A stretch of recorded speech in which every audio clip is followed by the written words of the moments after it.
What's going on, guys? Welcome to another episode of Smash JT. I didn't even know where to start. After I went to Game On Expo in Phoenix, Arizona, there were so many takeaways that I'm like, I don't even know how to put this into a video. I tried, and I started talking about all the amazing stuff that happened, and I'm like, this is gonna be like an hour-long video. I should just do a live stream on it. But one of the main takeaways that I wanted to talk about, I think makes more sense to put into an individual video by itself. And that is the situation addressing the Immortal John Hancock. For those of you that may not know, John and I have a history. He started making videos like 4 or 5 years ago with his enormous collection, talking about the potential of a video game museum and creating some sort of nonprofit foundation for it. And by doing that, he started getting an influx of donations to him. And there was some curiosity from the community on if this is on the up and up or not. I commented on that because I had some thoughts. John didn't take too well to that. He didn't really love my thumbnail of him, and it frustrated him enough to strike my channel. Fast forward a few months later, he removes the strike under community pressure, and we just kind of go our separate ways. Problem was, we never actually resolved it. When Review Tech USA called John out for how he was acting, John made an apology video to Review Tech USA. He never said anything about being sorry to me. And I guess that's understandable from his perspective, because he was probably pretty pissed off at me for taking the approach of, what if he can't be trusted? And he doesn't look very good by doing this, and putting a thumbnail of him looking like he's just collecting everyone's games and not doing anything with them. It probably didn't go over well with him, and he didn't feel like he wanted to apologize to me. But whatever, it was what it was.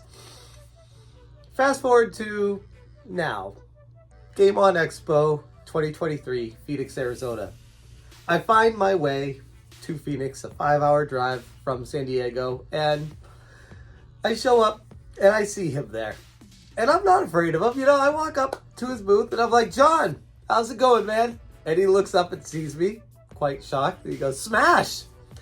Didn't expect to see you here. And I'm like, yeah, you know, things worked out and I found my way here, and here I am. He's like, oh, cool. You know, we had that kind of like awkward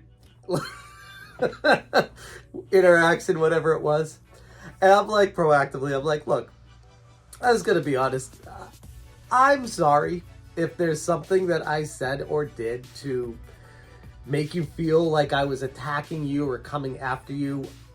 At the end of the day, I was just giving my thoughts. And to be honest, it was thoughts with kid gloves. It was really not that aggressive against him at all. And he said, while I was apologizing, he goes, no. Look, Smash, I'm sorry. I learned a lot from this experience. I handled it completely incorrectly. It was, I mean, I'm paraphrasing here. So John, if you watch this, I apologize if I don't get it perfect, but I was handling it incorrectly, and I learned a lot from it. And I feel like I've grown from that experience, and what I did to you and how I reacted to you was wrong. And for that, I'm sorry. I'm like, wow, look at that. Like, it's amazing what being in person with somebody else can do for you. So when I went to see him, I didn't really have an expectation of how it was going to go down, to be honest. If anything, I thought it might just be like a fake interaction and we just move on with our lives type thing. But no, it was a genuine appreciation for what we do, and we were cool. I will say though, after we made our apologies to each other and shook hands, as I was shaking hands with him, I go, but just so you know, John, like, I'm still going to comment on stories that interest me, and you may not like hearing what I say, so just be ready for that, because I'm not going to change who I am. And he's like, nope, I don't want you to. I appreciate what you do, and I respect it, and I understand it. I'm like, cool. Well, we're good. He's like, yeah, we're good, man. And he goes, actually, I go, I want to buy something from you. He goes, no, actually, I want to give you something. And he gives me this flash drive, the Immortal John Hancock flash drive, with a bunch of his custom ROMs and custom games on this for me to play. Most of them are Atari 2600, but I believe there's a couple Genesis games on here as well. I have not opened it yet. I just got back from Game On Expo. I'm very excited to try this though. And this was $20 listed on his table for $20. I was like, oh, John, no, that's, you don't need it. He's like, no, I want you to have that as my gift to you. And I was like, that's really nice of you. Thank you. I'm like, but I still want to buy something from you, because I feel like you can't just give me something and I walk away. So I ended up buying Block'em Sock'em, the ROM, well, not ROM, sorry, the custom game made for the Sega Genesis on an actual cartridge with a very short but still existing instruction manual, and signed by the Immortal John Hancock himself. And it was really an awesome experience. And I don't want to get too cheesy with this video, but it did go a long way to show that there are some people in the community that can get past a video or a sentiment that was given to them and be okay with it and move forward and learn and grow from it. And I'm not saying that I didn't, because I did as well. I learned a lot from the experience as well too. It wasn't just John, but it was very impressive to me how he handled it. And from there, Radical Reggie invited me onto a panel with him and John Hancock, which I have an article recapping it on smashjt.com right now. My experience at Game On Expo, and it was surreal to be able to go to this convention with really no expectations of just kind of going, maybe buying some retro games, which I definitely did buy a bunch of stuff, but I didn't know how impactful the human connections really would be. And at the end of the day, that's what these cons are all about. Yeah, it's cool to buy retro games and share stories with the vendors and stuff like that, but the real magic is the interactions between the people you meet, the connections you make, and the people you know, and growing the friendship into a tighter bond.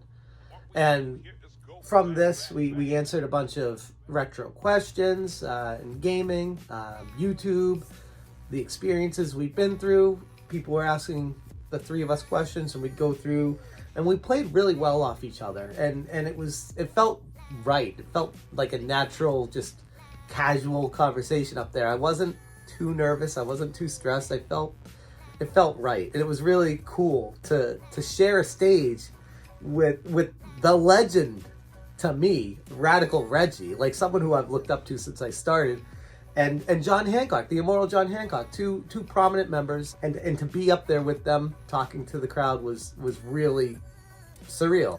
And from this, later on in the day, we went out for drinks at the bar. We had dinner together. John Hancock, Radical Reggie, Joel Valee from Media Glitch, who, by the way, Joel is, I can't say enough good things about Joel. Holy crap, what a good dude Joel Valee is from Media Glitch. He moderated a bunch of the panels. He personally introduced me to the cast Mortal Kombat, Tim, the guy that does the voice for NBA Jam. We had drinks with them. We were sitting at the bar together with them, having food and stuff. It was just a surreal experience. I'm like, I called my wife at the end of the night. I'm like, I just like had dinner and drinks with the dude that's known for the boom shakalaka, and Raiden and Melina Kitana, Johnny Cage from Mortal Kombat, like all sitting at the same table. Wow. Obviously too, John Lester, who ran the con, Gamester81, most of you know him by that. He's been on YouTube forever. Got to meet him. He came out to the same place where we all were, chatted with him for a while, and just had an experience of a lifetime. So all in all, back to the point of this video with the John Hancock situation, it's been addressed, it's been resolved, and I'd like to think we're both in a really good place right now, but that doesn't mean that I'm not going to make more videos in the future commenting on if there's something that I find a little bit suspicious. But I didn't get any like shady vibes from John. I think John means well. I think he does. But then again, I thought Tommy meant well too. So take that for what it's worth.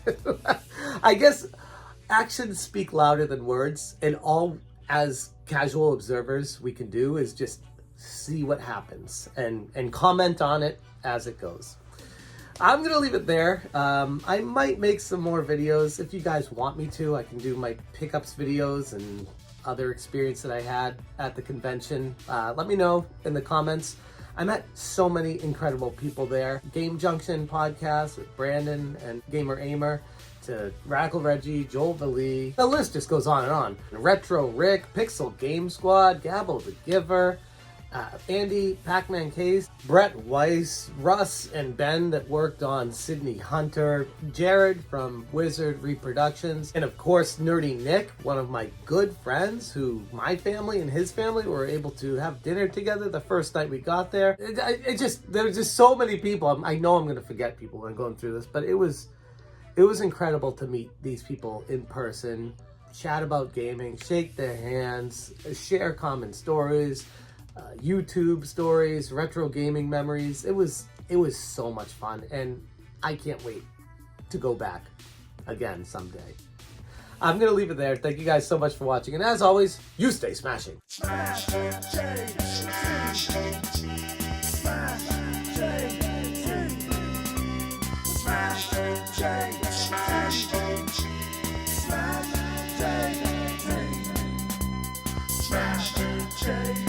Smash,